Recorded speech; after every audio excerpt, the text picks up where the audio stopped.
Alright folks, some more recent acquisitions. So if you have been following the extreme overclocking scene on sites like HWBOT and so on, then you probably have some idea already that those popular CPU benchmarks like Geekbench 3, Cinebench R15, 11.5, GPU Pi, they are competed in different core categories.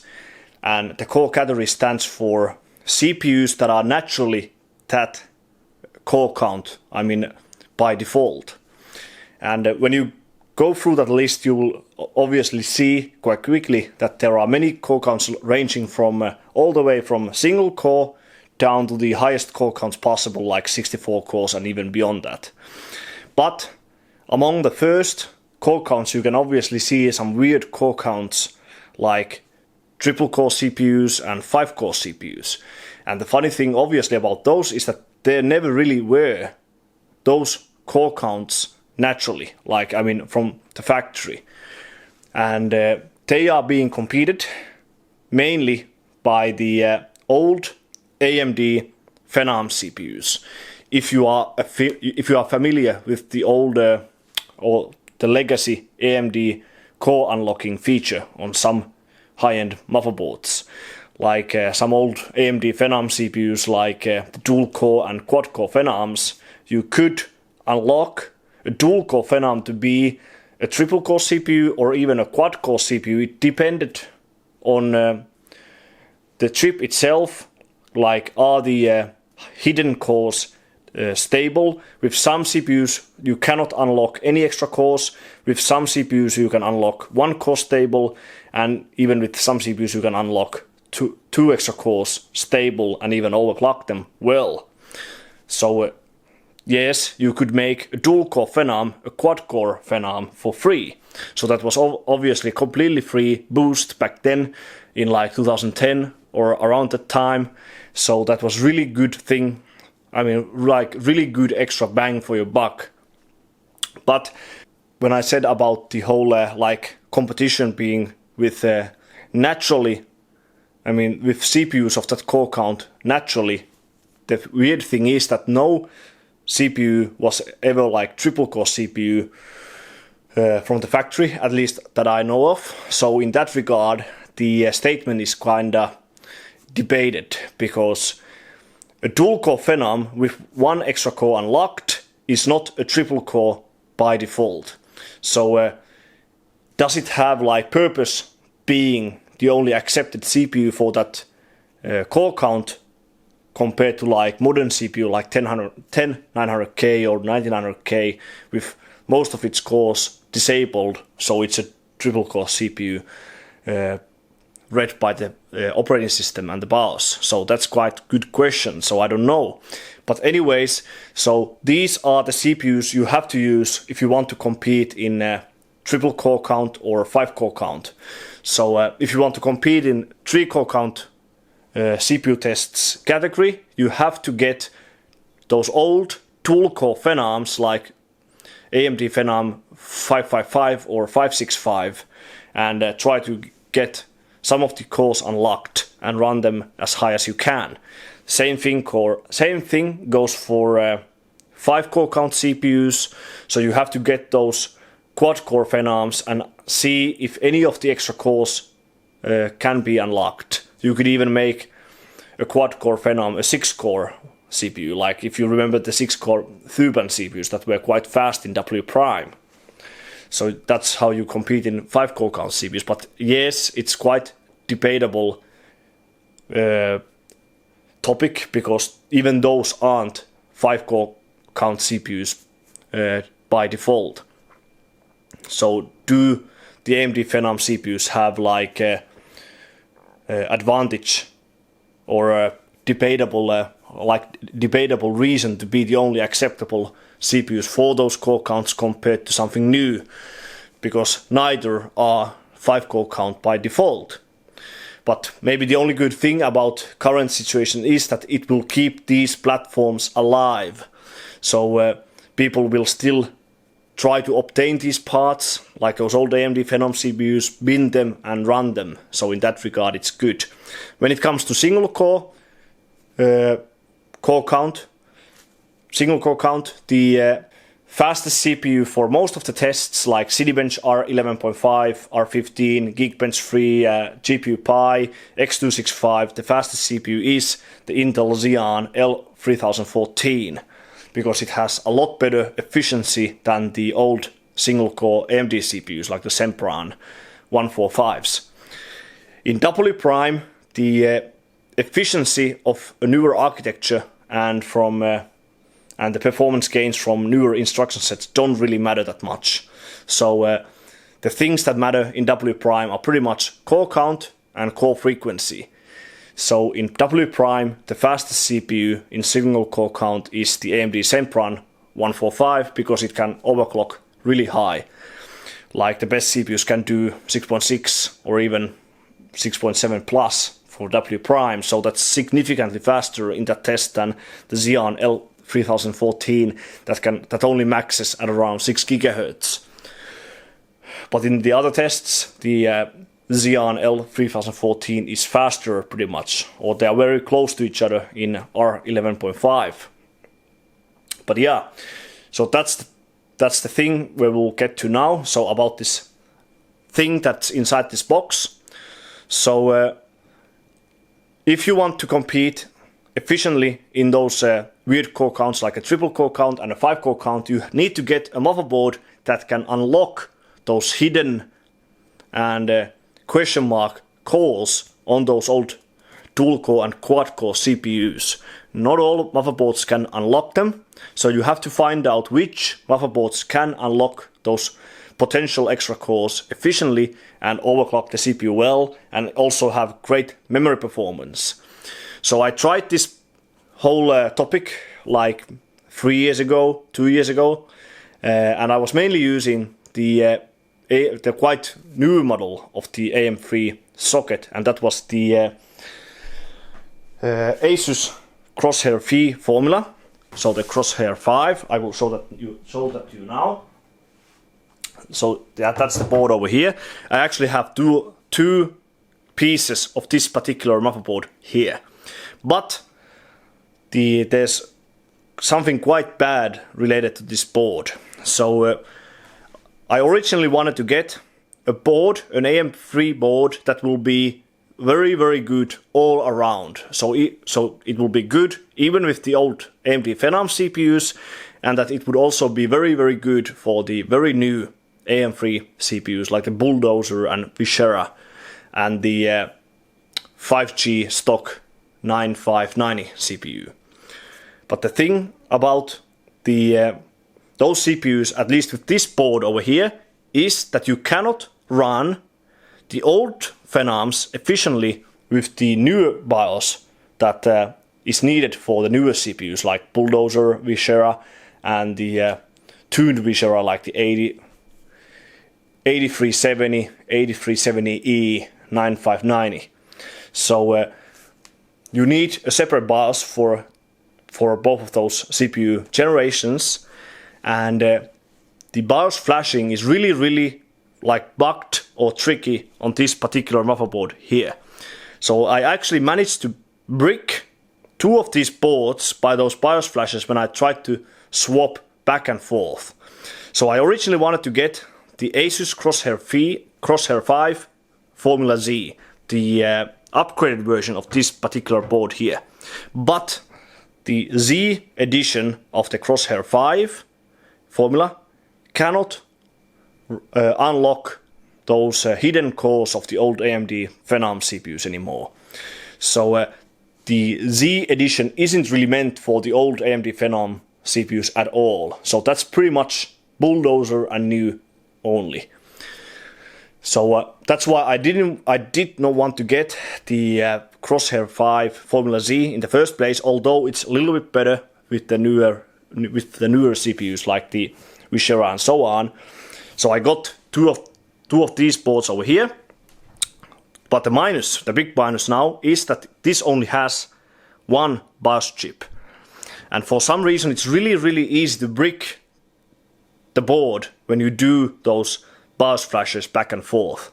So my overall advice now is that if you want to get the non-Z edition of the Crosshair 5, only use the new CPUs with that board.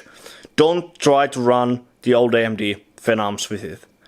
It's really, for some reason, it's very easy to brick the board. So what I have to do now, both of the Crosshair 5 formulas should still work, but what I have to do now is that I have to get some new CPU model of the newer CPUs like Bulldozer A8150, Viscera A370 or A350, and just get new already programmed BIOS chips from sites like eBay and just replace the BIOS files on both of the boards and only run that new CPU with the boards. I have to order one CPU and the BIOS chips and see if I get them working. I actually tried the BIOS chip thing already, and for some reason I just managed to brick both of the boards, and I just said I can't be fucked anymore.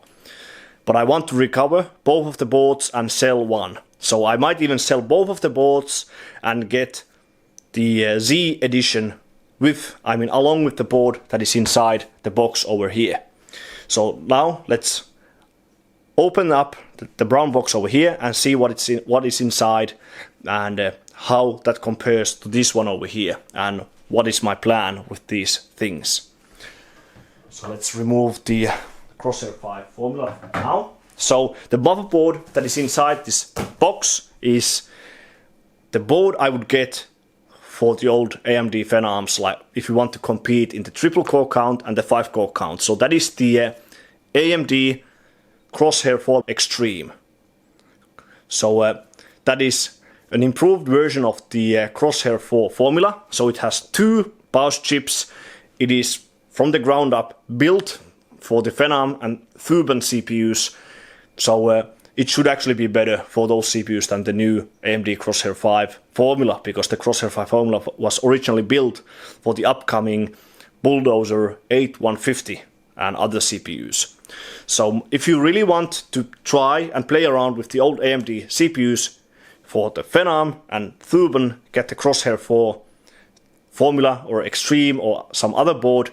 And for the very new CPUs like Bulldozer and newer, get the Crosshair 5 Formula-Z. So that is my plan. I mean that is my recommendation. Do not mess around with BIOS flashing back and forth, because for some reason the Crosshair 5 Formula gets bricked really easy. So now if I try to post and boot that Crosshair 5 Formula, it would not even post. So it's pretty much in non-working state at the moment. So that is just my warning and recommendation.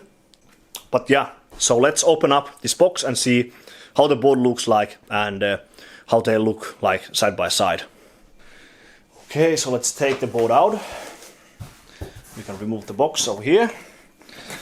This actually came this last week from German eBay. Sadly, the coronavirus thing has been slowing and preventing shipments worldwide, so it's quite hard to get these things fast still when some restrictions are in place, but at least I got it quite in time.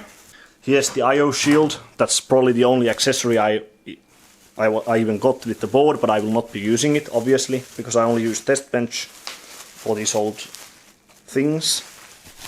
Okay, so here's how the ASUS Crosshair IV Extreme motherboard looks like in a more closer view. So the first thing you'll probably notice from the get-go about this board that it's a little bit wider compared to the Crosshair V Formula. So this is E80X format, and the one thing that really catches the eye quite straight is that the whole socket area on this board is located a bit more towards the right hand side on the motherboard compared to the Crosshair V Formula. There's this huge VRM plus Northbridge heatsink combination on this part of the board with the fancy ROG I logo, which should light up just like on the Rampage 3 Extreme. and on the Rampage 3 Black Edition for the X58 platform. The North bridge is located underneath this part of the heatsink over here. There's some like 40mm sized fan on top of this heatsink over here. Not sure how loud it is, but probably makes some noise. So then we can see that the board has 5 full-length PCI Express X16 2.0 slots. The special thing about the Crosshair 4 Extreme compared to many other boards like the Crosshair 4 Formula was that this board has a third-party Lucid Hydra chip on board. It should be located next to the South Bridge chipset on the board underneath this heatsink over here, I think. That third-party chipset allowed you to run NVIDIA SLI on this board. Back then, in like 2010 and before that, there was some licensing thing that meant that allowed that, or it meant that NVIDIA SLI could not be run on AMD motherboards. So without the third-party chipset, you could not run NVIDIA SLI at all on AMD boards. But the Lucid Hydra chip allowed you to run NVIDIA SLI, and it also allowed you to mix different architecture GPUs together. And not just that, you could even mix different brand cards together. So you could run a Radeon HD 5870 on this slot, and you could run a GTX 480 on this slot. So that's quite funny.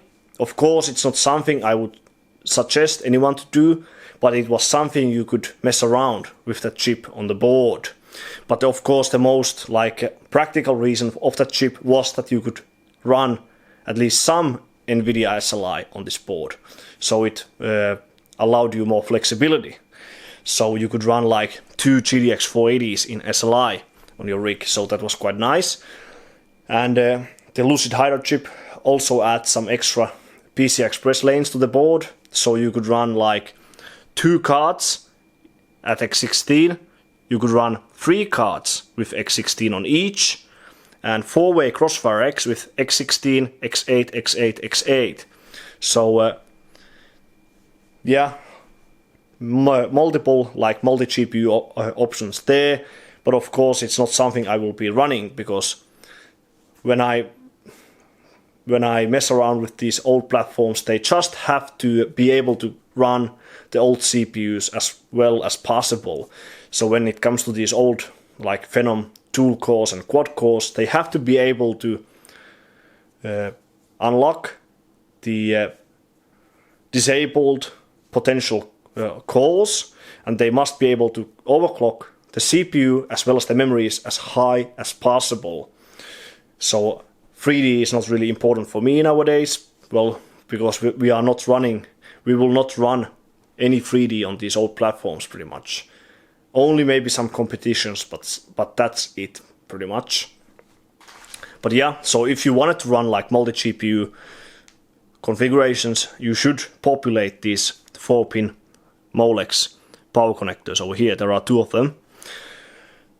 The AMD PGA socket differs quite a bit from Intel's very common LGA socket. Only the new Threadripper CPUs have Intel style LGA socket.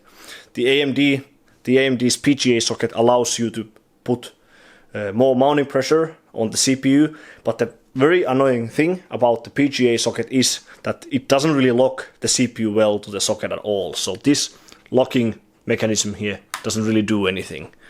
So that means that every time you remove the cooling solution from the CPU, no matter if it's a water block or liquid nitrogen pot, the CPU will always come off the socket with the cooling solution. So you always have to remove, like push the CPU towards the side on the cooling solution surface, and it's very easy to bend some of the CPU's pins when you remove the CPU from the cooling solution, as it's stuck towards the cooling solution due to the thermal paste suction.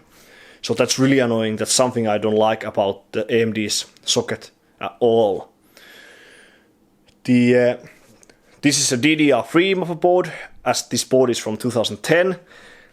DDR3 came to AMD's boards a little bit later compared to Intel. So DDR3 was first introduced back in 2007, and it coexisted with DDR2 on the Intel 775 platform. And Intel's platforms were completely converted to DDR3 with the X58 platform and the P55 platform for 1156.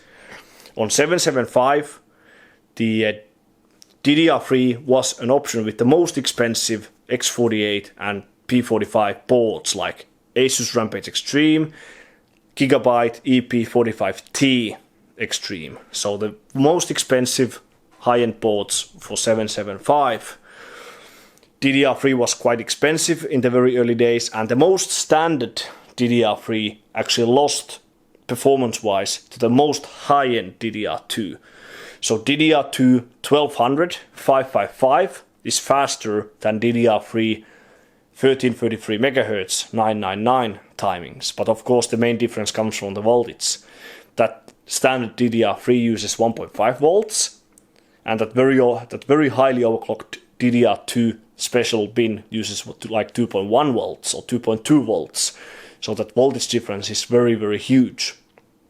But the most high-end DDR3 of that time beat DDR2.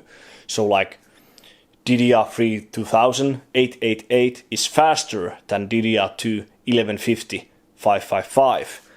And you could even overclock the timings a little bit, like DDR3 2000 plus 787. That's definitely faster than 1150 555 on DDR2.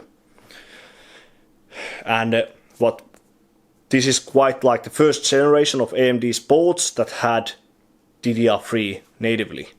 Although the memory controllers on these Phenom CPUs is quite bad, so the frequency will be kept somewhere around like 1800 MHz to 2000. So that means that LP the Hyper based memories will be the best performing memories on these boards or with these CPUs, because they can run that frequency level with very good timings like 676, 666, 665, something like this. One other option would be the Micron D9 GDR. I think it was GDR. That can run very nice timings at that frequency as well, but they usually require really, really high voltage, like 2 volts plus, and many sticks with those chips are just single-sided sticks. And single-sided memory stick is always less performing compared to a dual-sided stick. That same rule applies even today with the most recent Samsung B-die DDR4 memories.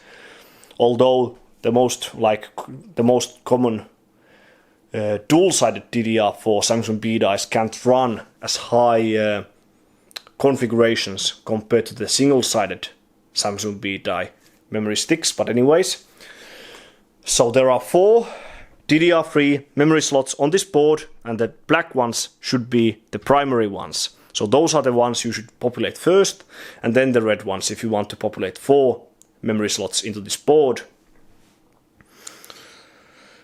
So and there's also one PCI slot between the 4th and 5th PCI Express X16 slot, so you could populate like a debugging card to this slot, because there's no debug LED present on top of the motherboard's PCB. There's 7.1 audio over here with the networking chip, but it's not separated from the rest of the board like on motherboards today. Then there are fan connectors all over this board, and all the USB 2.0 case connectors on the bottom side of the motherboard's PCB. Now, the other special thing about this board that separates this from the Crosshair IV Formula, as well as the Crosshair V Formula, is that this board has dual BIOS on this board. So there are 2 removable BIOS chips over here, and this small red button over here at the corner is used to select between the 2 BIOSes. Now, if I had dual BIOS on the Crosshair V Formula, I wouldn't have bricked either of the boards. So the dual BIOS is very handy to fix any potential like corruption errors with BIOSes. So if the main BIOS gets corrupted, you can just use the secondary BIOS to recover the main BIOS. So from like manufacturer's point of view, it would be wise to always add dual BIOS to the board, no matter what price range the board is, because it can save many unnecessary warranty returns. So it should not add that much extra cost to add two BIOSes to the board. So just my personal opinion that every board should have at least two BIOS chips. But there was just something really weird about the Crosshair V formula, that the board gets really like corrupted easy when you when you go back and forth between old Phenoms and new Bulldozer Vishera CPUs, because I even had some spare BIOS chips and it was just not going to work, so I need to see if I can recover those boards, but nonetheless, it's great that this board model has two BIOSes, so if something bad happens, you can always recover the corrupted BIOS. Now when looking at this side of the board, we can see that there are 8 SATA ports over here on this side of the ports PCB, and 6 of the 8 ones are colored red and 2 are black. And the red ones should be the native ones from the Southbridge chipset over here, and they should be SATA 3 ports, so SATA 6 gigabits per second ports. So it was quite funny that AMD was actually a little bit ahead storage wise back then, because all the native ones were SATA 3 ports, and on Intel they were all SATA 2 ports pretty much, and then like 2 extra SATA ports coming from like third party chip on the board. So storage wise, AMD was actually a little bit ahead Intel at that time. The black ones should be coming from some third party chip. I think it's some like J Micron chip on the board. There's some SATA odd, like SATA-odd 1 and 2 text labeled over here. I don't know what the odd stands for, but they should be SATA 2 ports. The BIOS battery is located at the edge of the motherboard's PCB. That could be both good and bad location. Bad for the reason that it can get stuck underneath some long graphics card, but the good thing is that it's quite far from anything that can get cold, if talking about a user like me. So like CPU gets on LN2, it's good if the CMOS battery is not too close to the CPU. It's quite close to the memory slots, but we will not be running memories on LN2 on this platform pretty much, because it's not really needed, because the frequency is limited quite badly. Now VRM wise, there's only single 8-pin power connector on this board, but it should be enough. So mainly the Phenoms don't really need more than a single 8-pin. The 6-core Phenoms can take quite a bit of power, so for those it could be good to have like 8+4 or dual 8-pin, but I think just single 8-pin should do just fine enough if you have a really good power supply. The power delivery should be 8+2+2, so 8 phases for the CPU, then 2 phases for the North bridge over here, and 2 phases for the memory, as we can see over here. That should be just fine. I think power delivery wise, this board is really good, and maybe or should be one of the best on the market for the 890 FX series motherboard. So the Crosshair 4 Extreme is a little bit older Northbridge revision, so the Crosshair 4 Extreme is 890 FX series motherboard, while the Crosshair V Formula is 990 FX motherboard for the Bulldozer, Vishera and those CPUs. Now this part of the board is interesting, so I will zoom you in. So here we can see the 24-pin power connector over here. Then we have boot LEDs over here, so if something gets wrong, it will light up. So there's CPU, memory, VGA boot and boot device. Here's the go button, which should load some quick profile on the BIOS if you cannot post. So it should allow you to post, but I never really used the go button. We have 5 individual PCI Express on and off switches, so you can disable all of the red PCI Express slots one by one to troubleshoot if some of the cards you have installed is causing you issues. So if you have multiple cards installed and one of them prevents you to post, you can disable them one by one and find out which of the cards is not working correctly. We have Pro-bit connectors over here, so they allow you to measure all of the key voltages with a multimeter. The ASUS solution is quite handy, so you will plug the those Pro-bit connectors with 2 wires, and you can just plug in the multimeter probes to those wires, and you can passively monitor the desired voltage without having to actively press the multimeter probe onto any of these pads, but there are the pads as well for a quick measurement. Then we have, it's very good that we have onboard power on and reset buttons, and this third button over here is very important one. So this is the CPU core unlocker. So if you want to try to unlock the disabled missing cores on your CPU, like dual core or quad core Phenom, you will press this button in and it will try to unlock them on next boot.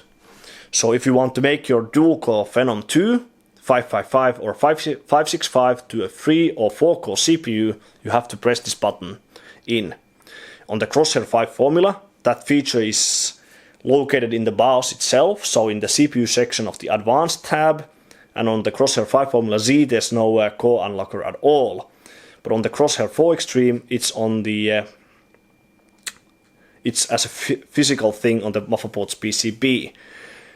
It depends on the CPU, so with some CPUs you can't unlock any cores. With some CPUs you can unlock 2 extra cores. So if your dual core becomes a quad core, you have to disable the 4th core to be able to compete in 3 cores category. So we only want 3 cores if you want to compete in 3 core category. So and then it of course varies how well you can overclock the 3rd core after it's unlocked, but that's the way you have to do it anyways. And then next to that we have one temporal header and the CPU fan header, but that's about that corner over there. But this board came to me as bulk, so the only accessory I got was that IO shield, which I will not be using. So sadly I don't have these Pro-bit connectors over here, or the actual plugs that go into these headers. I might have some old spares from like Rampage 4 Extreme, but I have to look around. So yeah, so AMD mounting is a little bit different to Intel, so we have these the mounting holes are over here. But overall, this board looks really nice. It actually looks better to my eye than the Crosshair V Formula. Now, so just single 8-pin, as I already said, fan connector next to it. And now when looking at the I/O part of the board, we have a PS2 port for your keyboard. We have 1, 2, 3, 4, 5, 6, and actually technically we have 7 USB 2.0 ports. This one is the ROG Connect or BIOS flashback port, but it is pretty much a USB 2.0 port as well. 2 USB 3.0 ports, single Ethernet. Then we have 2 eSATA ports, 1 Firewire port, SPDIF, CMOS clear button, and the ROG Connect button over there, and the 7.1 audio. So that's pretty much it. Board looks really nice. So I think we can have the boards side by side now to compare easily. So here's how they look like side by side. Can easily see that the Crosshair 4 Extreme is a little bit wider than the 5 Formula, but the reason behind me getting the Crosshair 4 Extreme is quite simple. So I think it's the best, or it should be the best, for those old Phenoms to compete in 3 and 5 cores category, and the best one for the new 990FX CPUs should be the Crosshair V Formula-Z. So that's the reason I wanted to get the Crosshair 4 Extreme, because it's already like 10 years old, a 10-year-old motherboard. So soon it will become very hard to find any of these boards, and it will get a lot more expensive the more we go to the future. So now I just happened to find it for a quite good price on eBay, so I wanted to grab it, but I haven't tested it yet. So I will see how well it will do. I will try to recover both of the Crosshair 5 boards, get them working with a new CPU, and I will sell at least one of them. Or I will probably sell both of them and get one Crosshair V Formula-Z. Because the Z should be better than the original Crosshair 5 Formula.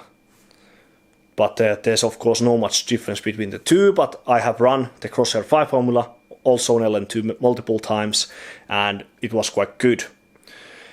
So I actually happened to hold quite many 3-core top scores on HWBOT for some time, with some dual-core Phenom too, with the Crosshair V Formula, but nowadays the target has gone up much higher. Like now you need like 6.5 Cinebench CPU and so on, and very very high for W prime, like 6.7. So you really have to bin those CPUs a lot if you want to get the top scores, but I will see what I can do. But that's pretty much it. That's how the Crosshair 4 Extreme looks like and how it compares to Crosshair V Formula, and some background story behind these CPUs and why I wanted to get it. If you like to see this board, which I consider is the best board for the old Phenoms and Thubens, then please give a thumbs up and subscribe to my channel. And other than that, thanks for watching, and I'll see you on the next one.